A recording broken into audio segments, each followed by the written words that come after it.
Assalamualaikum warahmatullahi wabarakatuh. Allahumma lakal hamdu wa ilaikal mustaka wa antal musta'an. La hawla wa la quwwata illa billahil aliyil azim. Bismillahi babuna tabaraka hitanuna, yasin sabruna, kaf ha ya ain sad kifayatuna, hamim ain sin qaf himayatuna, nun wal qalam wa ma yasturun. Subhanaka la ilma lana illa ma 'allamtana innaka antal alimul hakim. Shadaqallahul azim. Segala puji hanya milik Allah Subhanahu wa taala yang mengatur semua apa yang ada di alam semesta ini, yang senantiasa mencurahkan nikmat dan karunia-Nya kepada kita semua. Semoga dengan nikmat yang Allah berikan kepada kita, kita menjadi hamba-hamba Allah yang pandai bersyukur. La in syakartum la azidannakum wa la in kafartum inna azabi lasyadid. Wa qala aidan fa bi ayyi ala'i rabbikuma tukadziban. Nikmat manakah? Nikmat mana lagi yang kalian dustakan? Salawat serta salam kita haturkan kepada junjungan alam Nabi kita Nabi Muhammad SAW yang telah membimbing kita untuk mengenal agama Islam, agama yang diridhai oleh Allah Subhanahu wa taala. Semoga di akhir hayat kita kelak Allah wafatkan kita semua dalam keadaan Islam. Wala tamutunna illa wa antum muslimun. Para pemirsa Selaparang TV dimanapun berada, kita berada di Balai Kopi Sembahulun. Suasana yang sangat syahdu, rileks. Di kiri kanan kita banyak dipajang kopi-kopi yang tentu kopi ini juga memiliki nilai yang sangat luar biasa bagi kesehatan. Dalam satu riwayat, ada seorang ulama tasawuf mengkisahkan tentang pertemuannya di dalam mimpi dengan baginda Rasulullah SAW. Ulama tasawuf ini bertanya tentang kopi, ya Rasulullah, bagaimana hukum meminum kopi? Lalu beliau menjawab bahwa sepanjang masih ada aroma kopi di dalam mulutmu, maka selama itu para malaikat Allah memohonkan ampunan kepada Allah Subhanahu wa taala.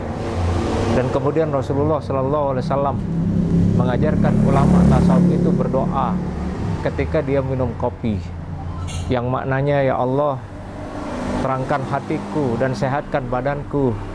Kemudian disusul dengan bacaan basmalah. Nah, kita sekali lagi berada di Balai Kopi Sembahulun. Pada saat ini kita akan memberikan pemaparan tentang fadilah-fadilah di dalam bulan Zulhijjah. Qala ta'ala fi kitabihil karim, bismillahirrahmanirrahim, inna iddatasy syuhuri indallahi 12 syahran fi kitabillah yauma khalaqas samawati wal ardh minha arba'atun hurum.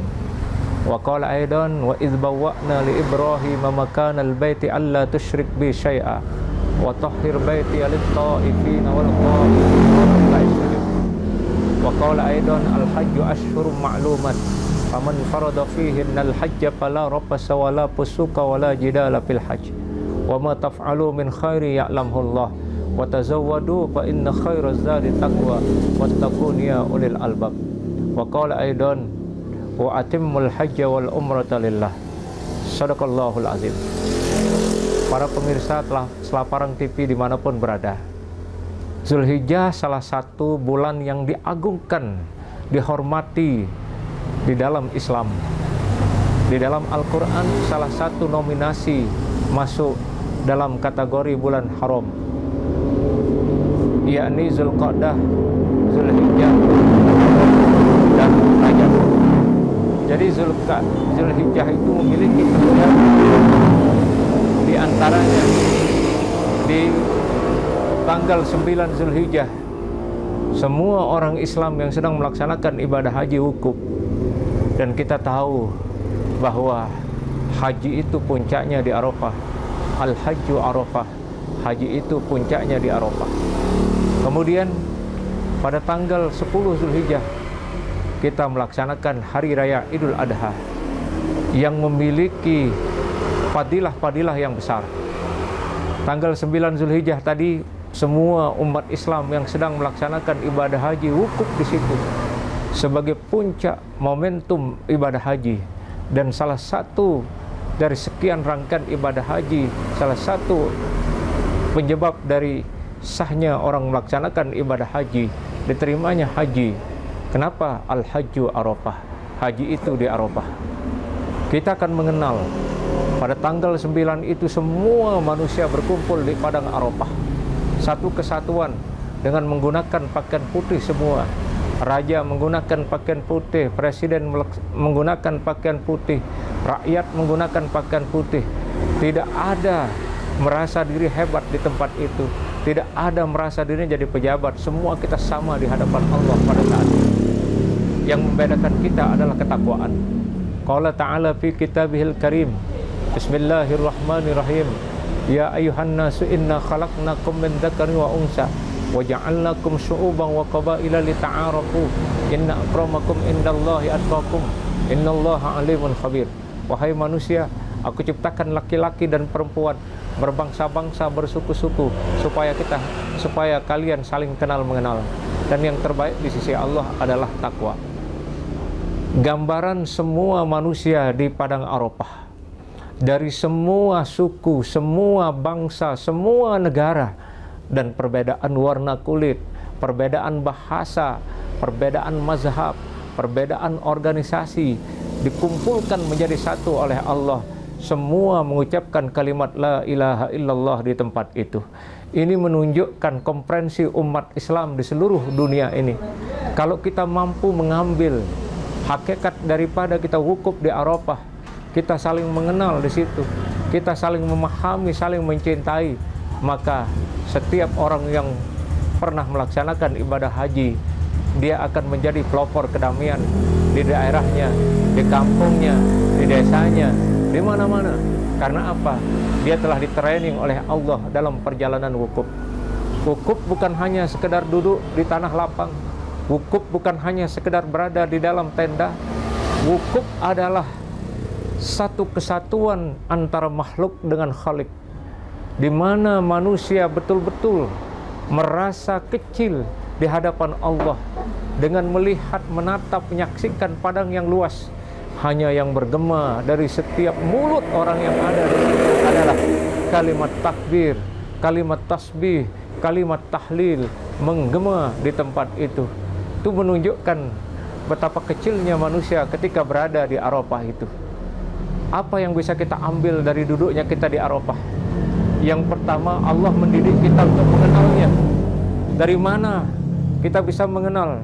Dari ucapan kalimat tasbih yang mensucikan Allah. Jangan ada di antara kita yang kemudian mendeklarasikan diri kita sebagai orang yang suci, yang paling bagus dengan orang lain, yang paling hebat dengan orang lain, yang paling baik dengan orang lain, yang paling pintar dengan orang lain. Jangan. Arafah telah mengajarkan kita bahwa kita ini adalah makhluk yang tidak ada apa-apanya, hanya dengan kekuasaan Allah.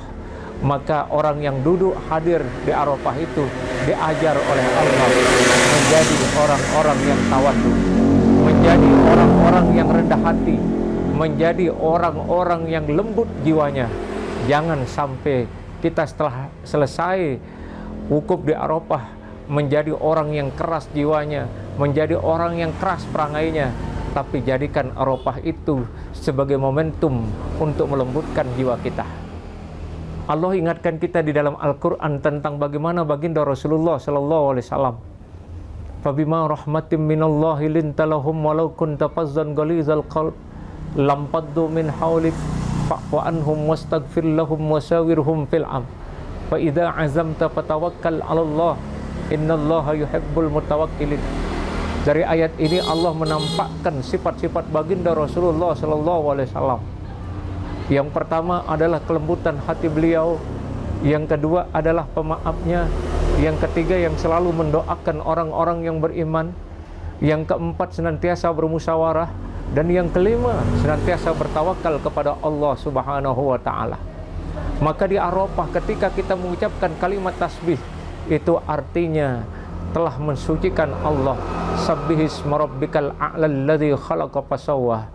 Sucikan nama Tuhanmu yang telah sucikan nama Tuhanmu yang maha tinggi. Jadi di situ kita banyak bertasbih, mensucikan Allah Subhanahu wa taala, sembari kita melihat kekurangan kita. Kita ini makhluk yang banyak dosa, kita ini makhluk yang banyak kotoran, kita ini makhluk yang banyak melakukan maksiat.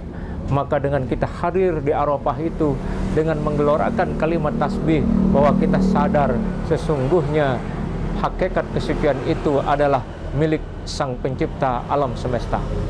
Lalu yang kedua, ketika kita duduk di Arafah kemudian membaca tahmid, kita dididik oleh Allah untuk menjadi orang yang bersyukur, menjadi orang yang bersyukur setiap apa yang Allah berikan kepada kita.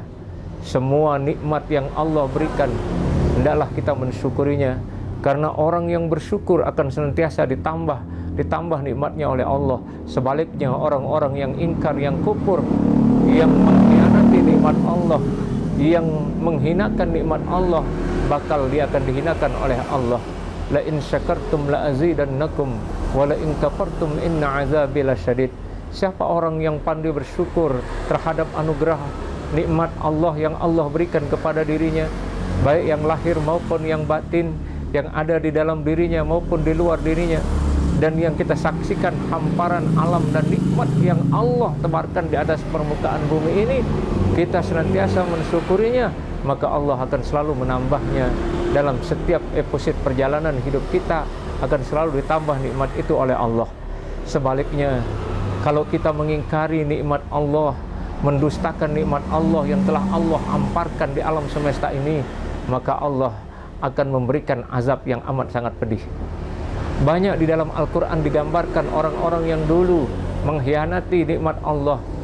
Ada orang-orang Madian, ada kaum Ad, ada kaum Samud, dan banyak kaum-kaum yang telah dihancurkan oleh Allah, yang telah Allah datangkan petir, Allah datangkan gempa bumi, Allah datangkan banjir bandang, Allah datangkan musim beliun, meluluh lantahkan kehidupan mereka. Kenapa diberikan seperti itu oleh Allah? Karena mereka enggan mensyukuri nikmat Allah, enggan mencintai nikmat Allah, enggan untuk menikmati apa yang telah diberikan oleh Allah. Makanya kita hadir di Arafah itu dalam rangka juga kita dididik bersyukur kepada Allah atas nikmat dan karunia Allah. Kalau bukan karena nikmat Allah, kita tidak akan bisa melaksanakan ibadah haji. Kita diberikan ongkos oleh Allah, kita diberikan kesehatan oleh Allah, kita diberikan pikiran oleh Allah, kita diberikan kemampuan untuk hadir di tempat itu semua adalah karena nikmat Allah. Maka di Arafah itu kita dididik oleh Allah supaya kita menjadi orang-orang yang bersyukur. Lalu yang ketiga, ketika kita duduk di Arafah itu kita akan dididik, ditraining oleh Allah untuk menjadi orang yang sabar. Bayangkan, dari pagi sampai menjelang maghrib, di bawah terik matahari, walaupun kita menggunakan tenda, tapi terasa panas, tapi kita sabar duduk berzikir di tempat itu. Ini Arafah mengajarkan kita untuk ketika pulang nanti berperilaku menjadi orang-orang yang sabar, orang-orang yang mampu menahan emosinya, orang-orang yang mampu menahan gejolak hawa nafsunya. Maka Arafah telah mendidik kita begitu indah, sabar dalam beribadah, sabar dalam menghadapi musibah, sabar untuk tidak maksiat, sabar dalam menggapai cita-cita.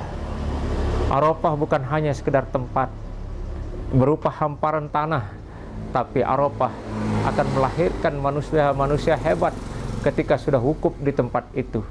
Di antaranya tadi, Arafah mendidik kita untuk senantiasa bisa bertasbih. Arafah mendidik kita untuk senantiasa bisa memuji Allah dengan kalimat tahmid.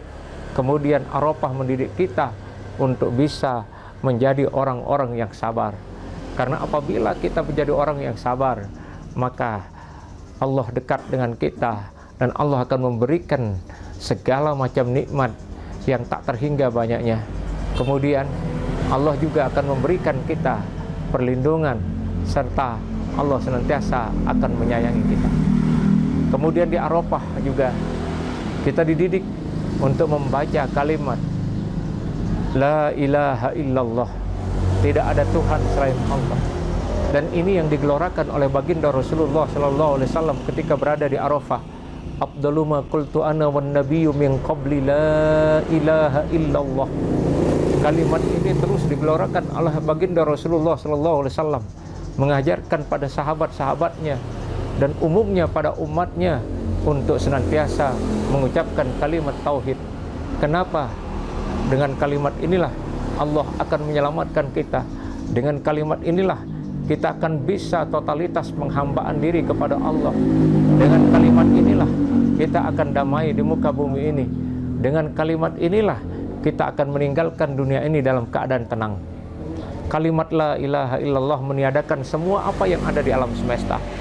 Bukan hanya kita ucapkan begitu saja, akan tetapi lebih dari itu, memaknai hakikat dari kalimat la ilaha illallah, simbol pengabdian yang tulus kepada Allah Subhanahu wa taala. Tidak ada Tuhan selain Allah. Artinya semua apa-apa yang ada di langit, apa-apa yang ada di bumi, yang bergerak maupun tidak bergerak, yang nyata maupun tidak nyata, semuanya itu ada dalam genggaman Allah Subhanahu wa taala. Maka oleh sebab itu, semakin banyak kita mengucapkan kalimat la ilaha illallah, wabil khusus di Arafah, maka kita akan mengenang keagungan dan kebesaran Allah pada diri kita maupun pada tempat kita duduk, yakni Arafah. Man arafa nafsahu faqad arafa rabbahu. Siapa yang kenal dirinya, maka dia kenal Allah Subhanahu wa taala. Di dalam kita duduk merenung di Arafah, sembari kita membaca kalimat la ilaha illallah, tidak ada Tuhan selain Allah, deklarasi yang kita gaungkan di tempat itu adalah bagian dari kemerdekaan hidup manusia. Tidak ada perbudakan, tidak ada tekanan, tidak ada Tuhan yang wajib disembah kecuali Allah. Jadi apabila tertanam kalimat itu di dalam hati sanubari kita, maka kita akan menjadi orang yang bermental kuat. Kita akan menjadi orang yang hebat. Kita akan menjadi orang yang optimis di dalam kehidupan kita. Kenapa? Karena ada Allah di dalam sisi-sisi kehidupan kita. Sebaliknya, ketika kalimat ini kita tinggalkan, kita hindari, maka tentu dalam setiap langkah kita akan mengalami persoalan-persoalan berat, akan mengalami kekecewaan-kekecewaan dalam hidup. Kenapa? Karena kita jauh dari Allah. Maka Nabi mengingatkan kepada kita, orang yang mau tenang hidupnya, orang yang mau bahagia hidupnya, orang yang mau merdeka hidupnya, orang yang mau sukses hidupnya, orang yang mau bahagia hidupnya dunia akhirat, bahkan menjadi orang-orang yang hebat, maka tidak lain solusinya adalah banyak-banyak membaca kalimat la ilaha illallah, kemudian mengaplikasikannya dalam kehidupan sehari-hari. Bagaimana cara mengaplikasikan kalimat la ilaha illallah, tiada Tuhan selain Allah, bahwa kita tetap bertasbih, bertahmid, bertahlil, memuji Allah. Yang kedua, kalimat la ilaha illallah itu diperbanyak. Kenapa? Afdalul zikri la ilaha illallah. Seutama-utama zikir adalah kalimat la ilaha illallah. Lebih-lebih di bulan Zulhijjah, Rasulullah SAW menganjurkan kita untuk banyak berzikir. Kenapa? Karena bulan yang agung, bulan yang dimuliakan Allah, dan bulan haram, maka tentu dilipat gandakan amal-amal kita. Bahkan kata para ulama, ada beberapa amalan-amalan yang kita lakukan di bulan Zulhijjah, dari mulai tanggal 1, tanggal 2 sampai berakhir bulan Zulhijjah. Di antara amalan-amalan itu, kata ulama, yang pertama, hendaklah kita memperbanyak membaca Al-Quran. Kenapa Al-Quran ini harus kita banyak membacanya? Karena di Al-Quran itu adalah petunjuk bagi orang-orang yang beriman, tunjuk bagi orang-orang yang bertakwa. Bahkan secara universal Allah mengatakan hudan linnas, petunjuk bagi manusia. Kenapa di bulan Zulhijjah ini kita tingkatkan membaca Al-Quran? Karena dilipat gandakan kebaikan yang diberikan oleh Allah, dilipat gandakan pahala. Dan jangan lupa, dimanapun kita berada, kita tetap komitmen dan konsisten untuk membaca Al-Quran. Karena satu-satunya kitab yang akan menyelamatkan manusia, wabil khusus orang-orang yang beriman, adalah kitab Al-Quran itu sendiri. Iqra'ul Quran ya'ti yaumal qiyamati syafi'an li ashabi. Baca Al-Quran karena dia akan menjadi penolongmu, dia akan menjadi pembimbingmu, dia akan menjadi syafaatmu. Jangan sia-siakan Quran yang ada di rumah pelunggu semua. Baca. Dan Nabi mengatakan setiap satu huruf Allah berikan 10 kebaikan. Alif harfun, lam harfun, mim harfun. Alif itu satu huruf, mim itu satu huruf, lam itu satu huruf. Jadi kalau kita membaca Al-Quran sudah 3 huruf saja, Allah telah memberikan 30 kebaikan. Bagaimana kalau 1 lembar, 2 lembar dari ayat-ayat Al-Quran, bahkan 1 juz, atau bisa menghatamkan semua ayat-ayat dalam Al-Quran, maka tentu itu Allah akan memberikan kebaikan-kebaikan yang banyak. Kita kembali kepada hakikat daripada Zulhijjah. Di situ kita kembali lagi ke Arafah. Arafah mengajarkan kita juga keikhlasan. Di samping kesabaran, keikhlasan. Apa bentuk keikhlasan? Kita sanggup duduk di tempat itu, kemudian bermunajat dengan segala ragam doa, bergantung apa yang dihajatkan oleh orang-orang yang ada di Arafah, bergantung daripada keinginan, niat-niat yang ada orang-orang yang ada di Arafah.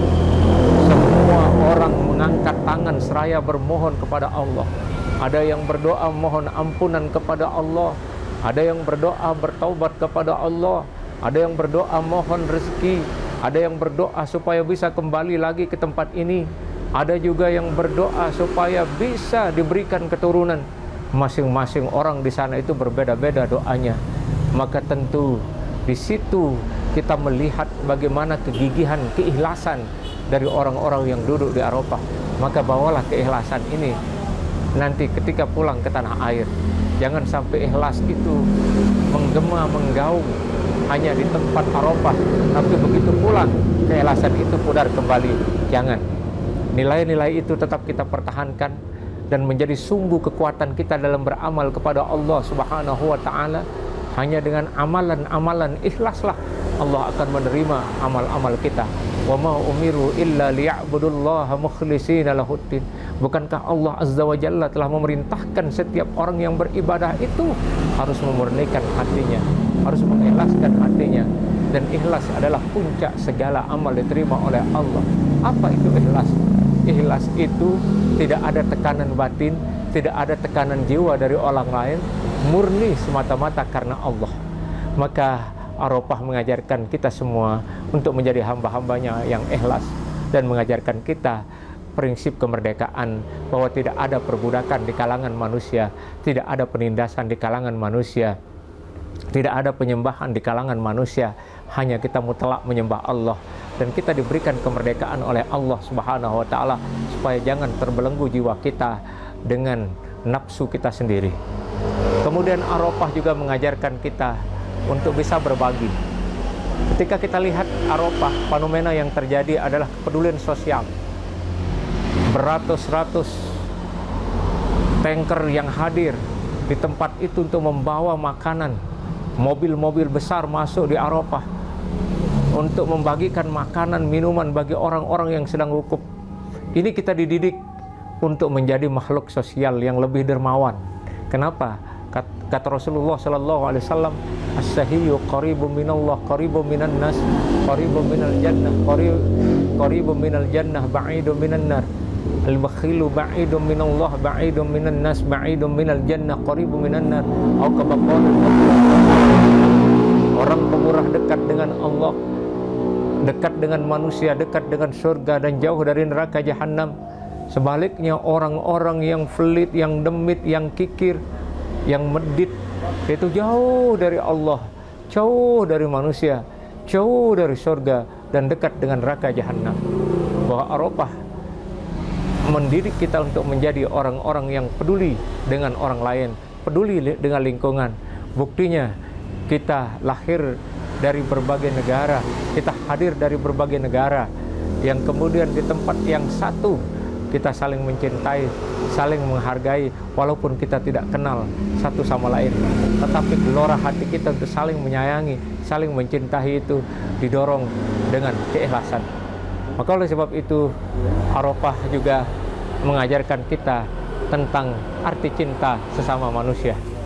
Kalau semua orang yang pernah wukuf kemudian membawa arti cinta yang dipresentasikan di dalam wukuf itu, maka semua kita akan tersenyum satu sama lain. Semua kita saling memberi, semua kita saling asah, semua kita akan saling asuh, semua kita akan saling menyayangi, mencintai satu sama lain. Kenapa? Karena kita telah di-training oleh Allah untuk melahirkan rasa cinta buat orang lain. Cinta itu adalah anugerah Allah Subhanahu wa Ta'ala yang wajib kita jaga dan pelihara, dan wajib kita kembangkan kepada semua manusia. Apabila rasa cinta tersebar di seluruh permukaan bumi ini, di tengah-tengah kehidupan manusia, maka amanlah kehidupan kita, tenteramlah kehidupan kita. Maka oleh sebab itu kita kembali kepada cinta. Dan ada unggahan dari para ulama tasawuf, cara beribadah manusia itu ada 3 tingkatan. Yang pertama, ada orang yang beribadah kepada Allah karena rasa cinta. Yang kedua, ada orang yang beribadah kepada Allah karena rasa takut yang dikenal dengan khauf.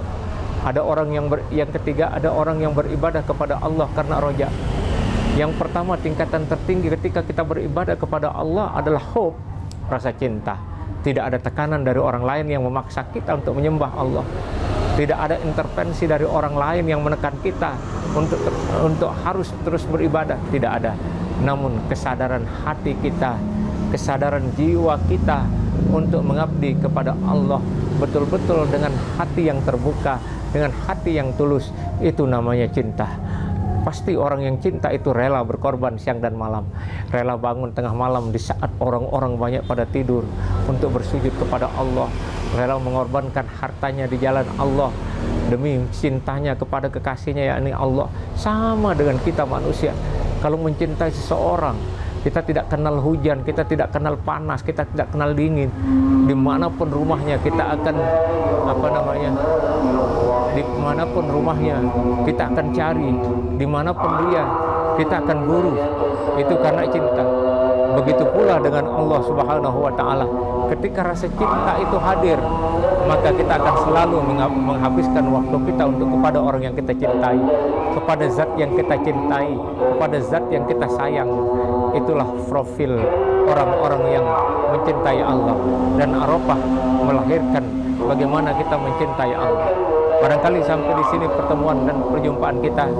Kali lagi kita berada di tempat yang sangat indah sambil ngopi di Balai Kopi Sembah Ulun yang banyak memberikan kontribusi bagi Lombok Timur ini. Terima kasih atas segala perhatian. Mohon maaf atas segala kekurangan. Wa ma taufiqi illa billah. Alaihi tawakkaltu wa ilaihi unib. Wallahu waliyut taufiq. Kalau ada jarum yang patah, jangan simpan dalam laci. Kalau ada kata kusyairi salah, jangan masukkan di dalam hati. Assalamualaikum